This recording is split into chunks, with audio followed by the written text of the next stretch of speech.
Di dapur, barbeque dibakar, tidak punya waktu untuk memasak lagi. Semua koki tidak tahu harus berbuat apa. Sekarang orang yang mencuci piring bilang dia punya cara.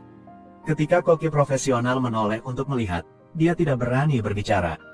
Koki menyuruhnya mengatakan apapun yang dia tahu. Sekarang dia berani mengatakannya. Bisa mengukus daging terlebih dahulu lalu memanggangnya, menghemat waktu. Seseorang langsung mengatakan bahwa jika melakukan ini, dagingnya tidak akan segar.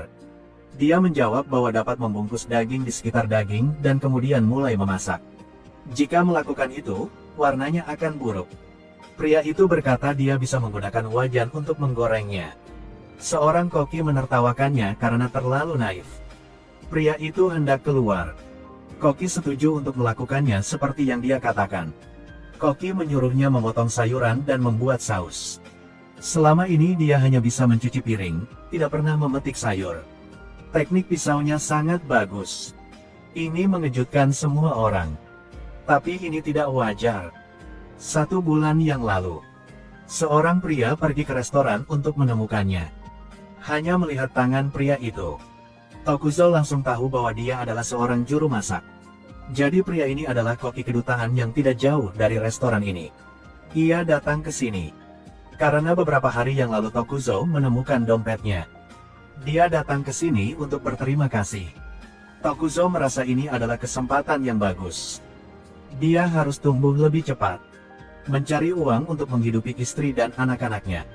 Setelah malam berpikir, dia pergi ke kedutaan untuk mencari Chef Shimura.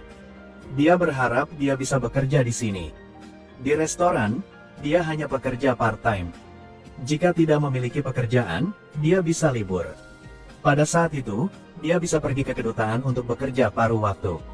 Shimura sedikit ragu.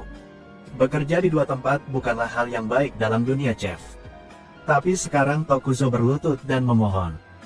Dia harus berhasil dengan cepat. Dia harus menjadi koki restoran lebih cepat dari orang lain.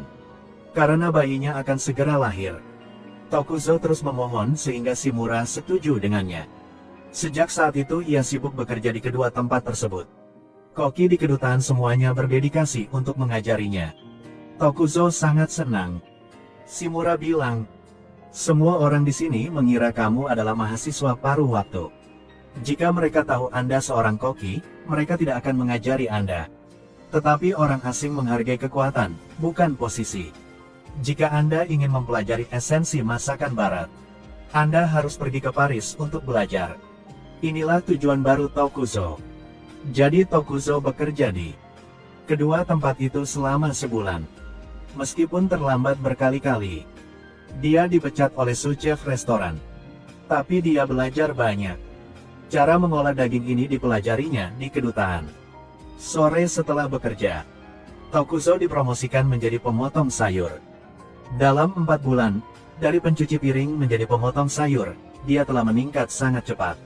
Tetapi dipromosikan begitu cepat pasti akan membuat iri orang lain. Tapi Tokuzo tak tahu hal ini. Ia kirim surat untuk istrinya di desa. Ibu mertuanya menggunakan kesempatan ini untuk suruh Toshiko pulang. Ayahnya khawatir dia akan memaksanya menceraikan Tokuzo.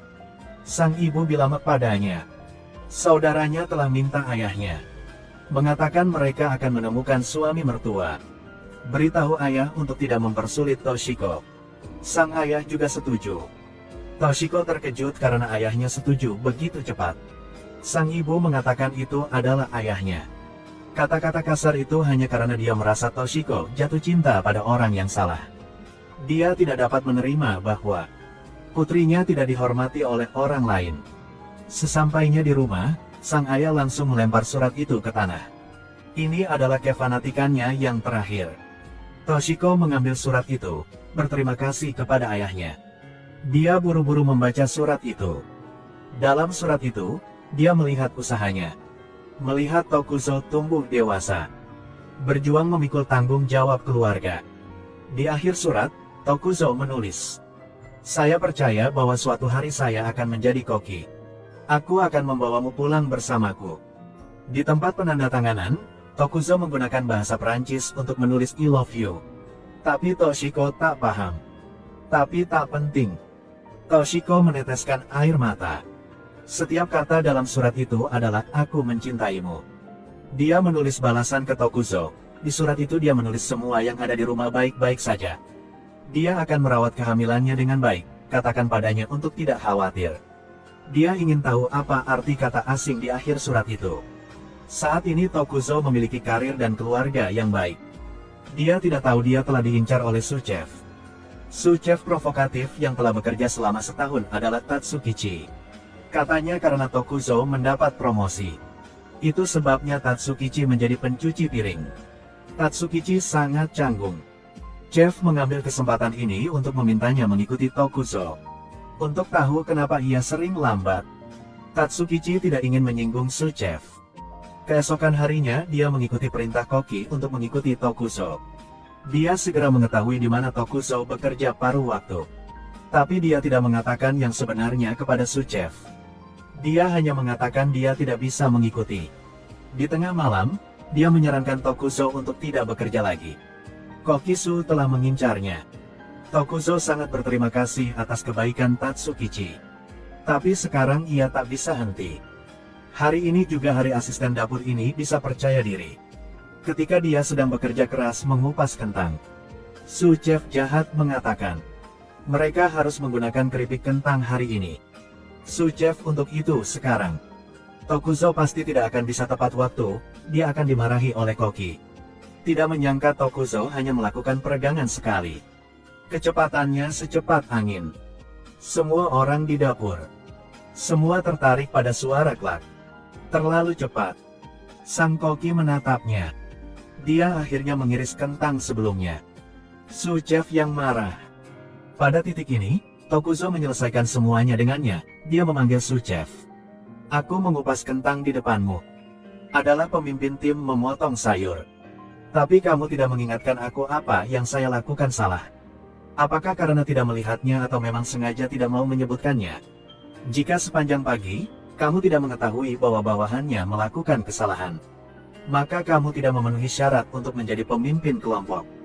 Jika kamu sengaja tidak mengingatkan, berarti kamu tidak peduli dengan kemajuan dapur. Kamu hanya ingin menggunakan urusan publik untuk balas dendam pribadi. Itu sebabnya kamu tidak pantas menjadi Suchef. Suchef jatuh ke jalan buntu. Dia akan memukul orang. Tapi ditarik keluar. Tozuko mengangkat kepalanya ke samping. Dia akhirnya bisa melampiaskan amarahnya. Setelah hal ini, Koki dan dua manajer lainnya berdiskusi. Pindah Suchef ke tempat lain. Hari ini, dia dimarahi oleh bawahannya dengan alasan jelas. Ia tak cocok di sini lagi. Manajer bertanya siapa yang akan menggantikannya. Koki itu berkata Tozuko akan menggantikannya. Menjadi ketua kelompok pengiris sayur. Seorang manajer langsung tidak setuju. Itu promosi terlalu cepat. Tapi sang Koki telah putus. Katanya teknik memotong sayuran Tokuzo sangat bagus. Sebelum pengumuman resmi, Koki membawa Tokuzo untuk memasak pesta keluarga bangsawan di hari libur. Dia ingin lebih melatih Tokuzo, agar dia menjadi ahli warisnya. Memintanya datang ke sini untuk meminta bantuan berarti ingin mengajarinya lebih banyak. Tokuzo sangat fokus, bekerja, belajar, mencatat.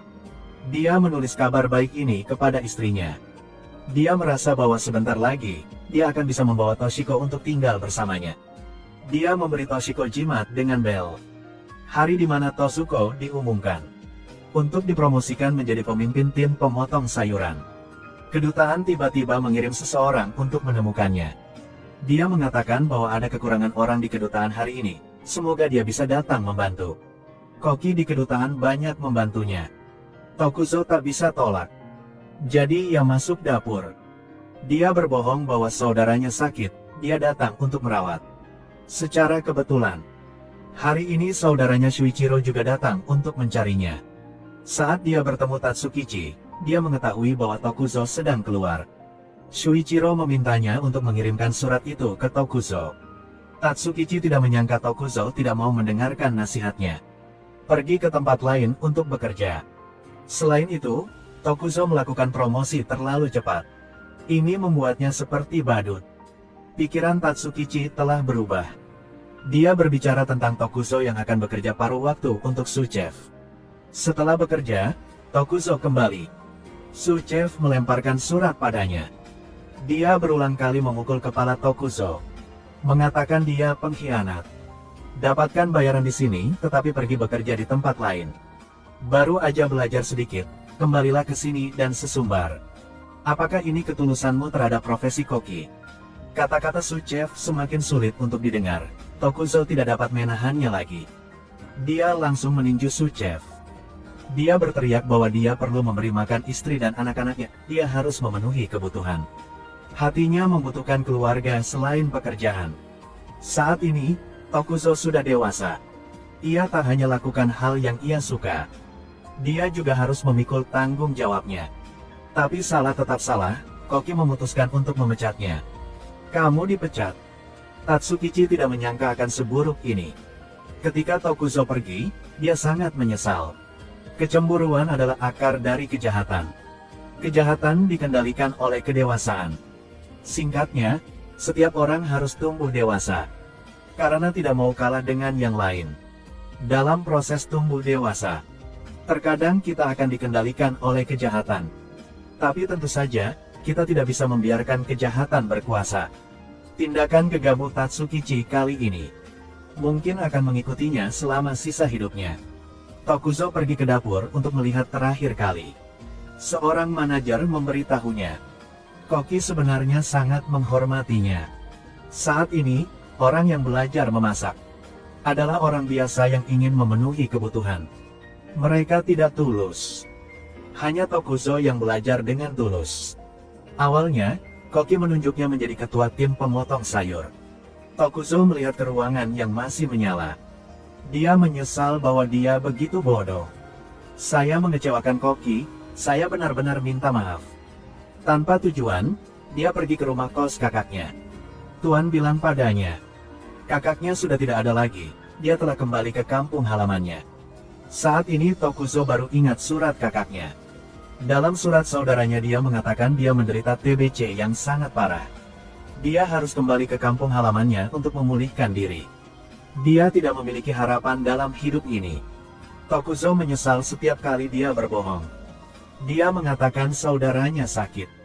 Dalam surat itu sang kakak mengatakan bahwa dia secara pribadi mengagumi Tokuzo. Memiliki tubuh yang sehat, memiliki mimpi untuk dikejar. Jalan untuk mengikuti impian bisa sangat sulit. Akan ada banyak hal yang tidak diinginkan terjadi, tapi jangan menyerah. Saat ini, mimpimu adalah mimpiku.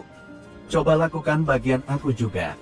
Setelah membaca surat itu, Tokuzo berteriak, aku janji padamu. Di tempat lain, seorang pria pintar dan kehidupan baru muncul. Shuichi baru telah kembali kampung halaman. Orang tuanya telah tunggu di pintu. Ia tak berani menghidapinya. Dia adalah putra sulung, harapan seluruh keluarga. Selamat kembali. Sapaan ini membuat Shuichiro tidak bisa tahan meneteskan air mata. Kita selalu bilang harus hidup untuk diri. Tapi dengan orang dekat kita. Hidup untuk siapa? Shuichiro membungkus sangat rendah. Terima kasih Bu dan Pak. Mohon maaf Bu dan Pak.